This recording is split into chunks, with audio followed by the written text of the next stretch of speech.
Dans l'histoire de One Piece, certains liens restent encore entourés de mystères. Des relations entre personnages qui semblent simples au premier regard, mais qui cachent probablement quelque chose de beaucoup plus profond. Et parmi toutes ces relations, il y en a une qui intrigue énormément les fans. Celle entre Goldie Roger et Shanks. Parce qu'il faut réaliser une chose, Shanks n'était pas un membre classique de l'équipage de Roger. Il n'était pas un combattant légendaire comme Riley, il n'était pas un navigateur célèbre, il n'était pas un pirate qui avait déjà marqué l'histoire. Quand Roger rencontre Shanks, ce n'est encore qu'un enfant. Un simple apprenti pirate, et pourtant, à la fin du voyage de Roger, Shanks est l'une des personnes qui semble avoir reçu la plus grande confiance du roi des pirates.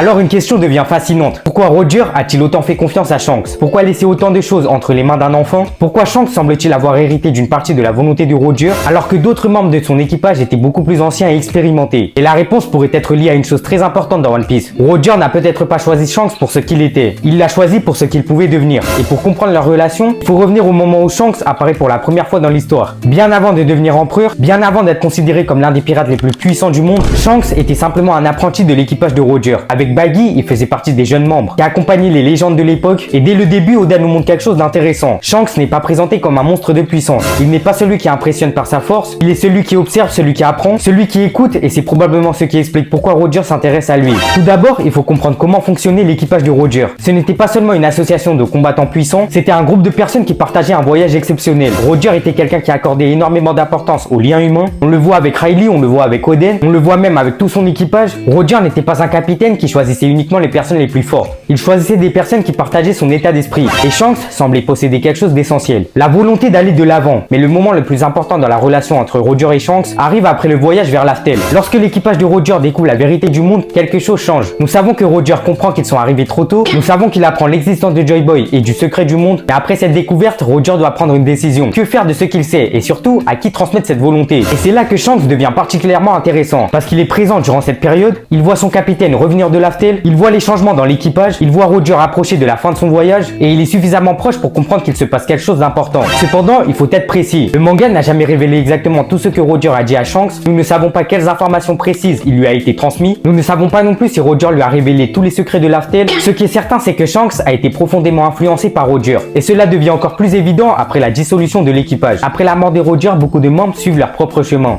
Riley reste dans l'ombre, Oden est déjà mort, d'autres disparaissent, mais Shanks lui décide de créer son propre équipage. Et des années plus tard, il devient empereur. Mais il ne devient pas un empereur comme les autres. Il ne cherche pas à conquérir le monde, il ne cherche pas simplement la richesse, il agit souvent comme quelqu'un qui protège un équilibre. C'est ici qu'on voit probablement l'influence de Roger, parce que Shanks possède une vision très différente de nombreux pirates. Kaido par exemple cherchait une grande guerre, Big Mom cherche à construire une puissance familiale immense, Barbe Noire cherche quelque chose de beaucoup plus mystérieux, mais Shanks, il semble suivre une logique différente. Il attend, il observe, il intervient seulement lorsque quelque chose risque de provoquer un changement majeur, et cette patience ressemble beaucoup à quelqu'un qui connaît une partie de la vérité. Mais pourquoi Roger lui ferait-il confiance plus qu'à quelqu'un d'autre? Et une réponse possible est liée à la personnalité de Shanks. Depuis son enfance, Shanks est quelqu'un qui comprend la valeur des rêves. On le voit avec Luffy, lorsque Luffy lui parle de son rêve de devenir le roi des pirates, Shanks, il ne se moque pas, au contraire, il reconnaît cette même étincelle qu'il avait probablement vue chez Roger. Cette capacité à avancer sans abandonner, cette volonté de choisir son propre destin, et c'est peut-être le point central. Roger n'avait pas besoin de transmettre son rêve au pirate le plus fort, il avait besoin de quelqu'un capable de comprendre ses rêves. La force peut être obtenue, mais la volonté elle est beaucoup plus rare. Shanks, il possède cette volonté, et il y a aussi une scène très importante. Après avoir rencontré Luffy enfant, Shanks, il décide de lui confier son chapeau de paille. Ce chapeau, il appartenait à Roger. Il représente une continuité, une transmission, une promesse, mais pourquoi Shanks? Pourquoi est-ce lui qui possède ce symbole après Roger? Parce qu'il semble être celui qui comprend le mieux ce qu'il représente. Le chapeau n'est pas simplement un objet, c'est une promesse faite à la prochaine génération. Et c'est probablement pour cela que Roger faisait confiance à Shanks, pas parce que Shanks était déjà le plus fort, pas parce qu'il avait déjà accompli quelque chose d'extraordinaire, mais parce que Roger voyait en lui une personne capable de porter une volonté. Et ça, c'est un thème qui revient souvent dans One Piece. Les grandes choses ne sont pas toujours transmises aux personnes les plus puissantes, elles sont transmises aux personnes capables de les comprendre. Et il faut aussi parler de la différence entre Shanks et Baggy. Les deux étaient apprentis sur le même navire, ils ont connu Roger, ils ont vu la fin du voyage, mais leurs chemins sont complètement différents. Baggy représente presque l'héritage accidentel, il possède un lien historique immense, mais il n'a jamais cherché à porter cette responsabilité. Shanks lui semble avoir accepté quelque chose. Il n'a peut-être pas toutes les réponses, mais il comprend l'importance de ce qui arrive. Cela explique aussi pourquoi Shanks semble attendre le moment parfait. Pendant longtemps, il ne cherche pas activement le One Piece. Pendant longtemps, il reste dans l'ombre. Certains pourraient penser qu'il manque d'ambition, mais une autre vision est possible. Peut-être qu'il sait que certaines choses ne doivent pas arriver trop tôt. Exactement comme Roger l'avait compris. Attention cependant, le manga ne confirme pas que Shanks connaît tous les secrets de Roger. Il ne confirme pas non plus que Shanks sait exactement ce qu'est le One Piece. Beaucoup d'éléments restent encore mystérieux, mais une chose est certaine, Roger a vu quelque chose en Shanks. Quelque chose qui l'a poussé à lui faire confiance. Finalement, pourquoi Roger a-t-il autant fait confiance à Shanks? Parce qu'il n'a probablement jamais vu Shanks comme un simple apprenti. Il a vu quelqu'un capable de continuer une histoire, quelqu'un capable de comprendre que la liberté ne signifie pas seulement faire faire ce qu'on veut, mais aussi savoir quand agir, quand attendre et à qui transmettre son héritage.